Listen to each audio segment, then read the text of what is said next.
मौलाना, ये मिठाई किस खुशी में?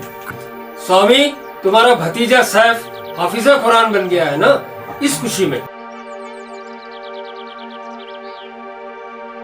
स्वामी अंकल, ये मेरी तरफ से आपके लिए तोहफा। इसमें क्या है मौलाना? स्वामी, तुम्हारा भतीजा सैफ बेंगलोर गया था, तुम्हारे लिए कनाडा में कुरान लेके आया। अच्छा अच्छा।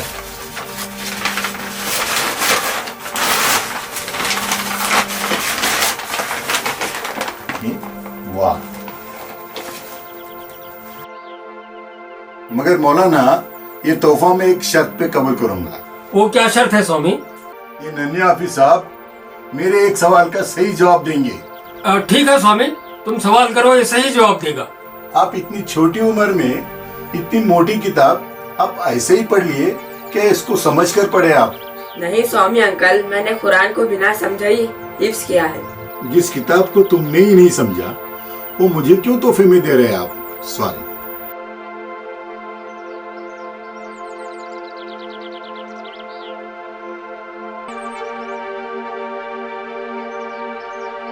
बेटा सैफ, जिस दिन इस पवित्र किताब को तुम समझ कर पढ़ोगे, मुझे तोहफे में दे देना। मैं इस पवित्र किताब को आंखों को लगा के कबूल करूंगा।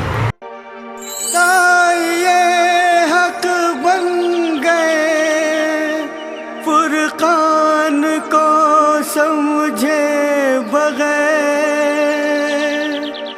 झूम कर पढ़ते हैं हम, कुरान को समझे बगैर।